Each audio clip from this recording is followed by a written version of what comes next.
बिस्मिल्लाहिर्रहमानिर्रहीम। अस्सलाम वालेकुम नाज़रीन, मेरा नाम सरवत सलीम है।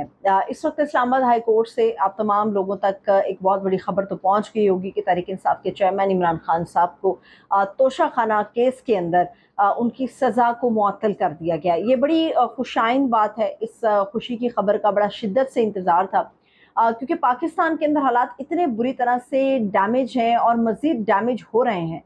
तो उसमें इमरान खान साहब का बाहर आना बड़ा ज़रूरी था, लोगों के साथ बात करना बड़ा ज़रूरी था, मगर अभी कुछ कॉम्प्लिकेशंस अभी भी बाकी हैं। इसमें कोई शुबा नहीं है कि खान साहब की जो रिहाई हुई है या खान साहब की जो सज़ा मुअत्तल हुई है, उसका इंतज़ार भी था। और 5 अगस्त की गिरफ्तारी के बाद 8 अगस्त को एक दरख्वास्त डाली गई, अपील डाली गई। 9 अगस्त को पहले समाअत हुई और ग्रेजुअली तकरीबन 20 दिन के बाद जो है वो इमरान खान साहब को अटक जेल से अब सज़ा उनकी मुअत्तल हो गई है। मगर क्वेश्चन इज दिस कि क्या सज़ा मुअत्तली के बाद वो घर आएंगे या दोबारा से गिरफ्तार कर लिया जाएगा। अब ये एक दूसरा खदशा है, दूसरा अंदेशा है जिसके ऊपर बार बार जाकर जहन टिक रहा है, बार बार जिसके ऊपर अब बात हो रही है। अभी से कुछ देर पहले मैं बाबर अवान साहब को सुन रही थी। बाबर अवान साहब ने कहा कि वो तहरीक इंसाफ के जो चेयरमैन हैं इमरान खान साहब, वो चेयरमैन थे, वो चेयरमैन है, वो चेयरमैन रहेंगे। मगर अभी जो तोशाखाना केस के हवाले से फैसला हम लोगों के सामने आया है, उसमें हम सब ये बात जानते हैं कि तोशाखाना में खान साहब की सज़ा मुअत्तल की गई है जस्टिस आमिर फारूक साहब की तरफ से। मगर उस सज़ा मुअत्तली के अंदर जो नाअहली थी, वो मामला अभी दरमियान में लटक रहा है, जिसके ऊपर कोई भी वाज़े पैगाम नहीं है, कोई भी उसके ऊपर वाज़े आर्गूमेंट्स नहीं है कि खान साहब की नाअहली भी ख़त्म हुई है या नहीं हुई। क्योंकि हम जो सुनते आ रहे थे कि 3 साल की जो कैद होती है वो कम से कम होती है सज़ा जो किसी को दी जाती है, और अमूमन इस 3 साल की कैद का जो एक अंजाम होता है वो मुअत्तली होता है, और वो सज़ा मुअत्तल हो गई। क्वेश्चन ये भी है कि कल अगर फैसला लिख लिया गया था, फैसला कर लिया गया था, तो फिर पूरे 24 घंटे क्यों लिए गए। 11 बजे की अनाउंसमेंट थी अदालत में कि 11 बजे जो है वो फैसला सुना दिया जाएगा, मगर बात आई पौने 1 और तकरीबन 1 बजे के दरमियान जब ये फैसला आया, और उसको एक बड़ा प्रॉपर तरीके से नहीं सुनाया गया कि रस्मन एक चीज़ बता दी गई कि खान साहब की जो सज़ा है वो मुअत्तल हो गई है। अब बाबर अवान साहब बहुत बड़े वकील हैं, वो कहते हैं कि खान साहब की नाअहली भी साथ ही ख़त्म हो गई, क्योंकि वो चेयरमैनशिप के ओहदे पर अपने कायम रहेंगे।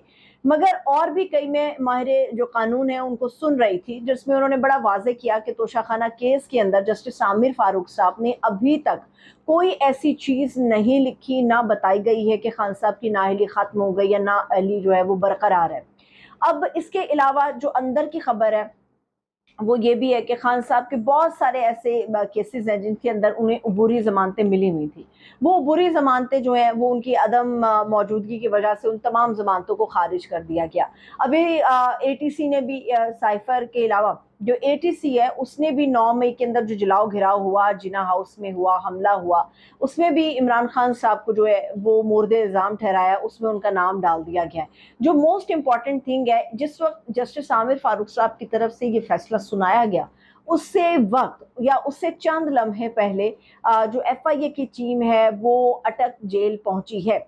जो साइफर गुमशुदगी का मामला है उसमें बहुत ज़्यादा खतरात जाहिर किए जा रहे हैं कि खान साहब की जो गिरफ्तारी है वो मुमकिन होगी, क्योंकि साइफर के जो गुमशुदगी का मामला है उसके ऊपर एफआईए की टीम अचानक अटक जेल में गई है। इन्वेस्टिगेशंस वो पहले भी 1-2 दफ़ा कर चुके हैं। अब जो वो गए हैं तो उसमें कहा जा रहा है कि गिरफ्तारी उनकी हो जाएगी, क्योंकि ये सवाल अपनी जगह अभी भी मौजूद है कि क्या तोशाखाना केस की रिहाई या तोशाखाना केस की सज़ा मुअत्तली काफ़ी थी, या इमरान खान साहब को घर आने की इजाज़त भी होनी चाहिए थी। जब इस्लामाबाद हाई कोर्ट ने यह फैसला दिया उससे कुछ देर पहले जो खान साहब के वकील हैं उनकी तरफ से इस्लामाबाद हाई कोर्ट के अंदर एक दरख्वास्त डाली गई, जिसमें उनसे एक कहा गया, रिक्वेस्ट की गई कि तमाम जितने भी दीगर केसेस हैं जिनमें खान साहब की ज़मानतें जो हैं वो मनसूख हो चुकी हैं, अबूरी ज़मानतें, तो उसमें टीम्स को रोका जाए कि खान साहब की मज़ीद कोई गिरफ्तारी नहीं होनी चाहिए। अभी ये दरमियान में ये एप्लीकेशन भी लटकी हुई है। इस्लामाबाद हाई कोर्ट ने अपना एक फ़ैसला सुना दिया है और उसकी मुकम्मल डिटेल कुछ देर में मीडिया के ऊपर आ जाएगी, स्पेशली सोशल मीडिया व्लॉग्स के अंदर आप लोगों को पता चल जाएगी। मगर अभी ऐसा लगता है कि खान साहब की जो रिहाई है वो मुमकिन नहीं हो पाएगी। इसके अलावा जो नाअहली की तलवार है वो अभी भी लटक रही है। कहा यह जा रहा है جو متضاد مگر باخبر ذرائع سے خبریں آ رہی ہیں، اس میں یہ بتایا جا رہا ہے کہ عمران خان صاحب کو اگر آنے بھی دیا جائے گا گھر، تو ایسی صورت میں ممکن ہے کہ 10 سے 15 دن کا وہ وقت مزید اپنے گھر نکال سکتے ہیں، مگر اس کے بعد ایک مزید سختی کا، شدید سختی کا ایک پیریڈ پاکستان تحریک انصاف کے اوپر آئے گا۔ یہ اس کے تانے بانے جوڑنے کی کوشش کی جا رہی ہے جسٹس قاضی فائز عیسیٰ صاحب سے، کیونکہ جسٹس قاضی فائز عیسیٰ صاحب جو ہیں وہ اگلے پاکستان کے چیف جسٹس 10 15 دن میں مزید بن جائیں گے، اور عمر عطا بندیال صاحب جو ہیں وہ ریٹائر ہو جائیں گے۔ لیکن ایسی صورت میں یہ بالکل غلط ہوگا کہ ہم کسی جج کے آنے سے پہلے اس کے بارے میں ججمنٹ اپنی دینا شروع کر دیں۔ جسٹس قاضی فائز عیسیٰ صاحب کے اوپر میں کہوں گی کہ مختلف ذرائع سے یہ، یا مختلف طریقوں سے یہ جو الزامات لگائے جاتے ہیں کہ ان کا جھکاؤ شاید پی ڈی ایم کی جماعتوں یا شاید مسلم لیگ نواز کی طرف زیادہ ہے، تو میرے خیال میں یہ بات غلط ہے۔ ایک جسٹس جب ایک چیف جسٹس کی حیثیت سے اپنی کرسی پر بیٹھے گا تو اپنے فیصلوں کے ذریعے سے وہ ظاہر کرے گا کہ کیا وہ نیوٹرل ہے یا اس کا جھکاؤ کسی سیاسی جماعت کی طرف ہے۔ ابھی یہ دیکھنا ہے کہ خان صاحب گھر آ پاتے ہیں یا نہیں آ پاتے، کیونکہ اس وقت اٹک جیل کے اندر سائفر کی گمشدگی کے معاملے کے اندر ایف آئی اے کی ٹیم پہنچ چکی ہوئی ہے، اور بہت زیادہ امکانات ہے خان صاحب کی گرفتاری ہو جائے گی۔ ابھی سے کچھ دیر کے بعد مزید ڈیٹیلز آنا شروع ہوں گی، لیٹ سی کہ کیا بنتا ہے، مگر ابھی جس خبر کا شدت سے انتظار تھا، ممکن ہے کہ پاکستان تحریک انصاف کے لیے یہ ایک بہت بڑا ریلیف ہو، مگر آئندہ آنے والی جتنی گردشیں ہیں ان سے بچنے کے لیے اسٹریٹجی کیا ہے، پلان کیا ہے، یہ آنے والے وقت میں پتہ چلے گا۔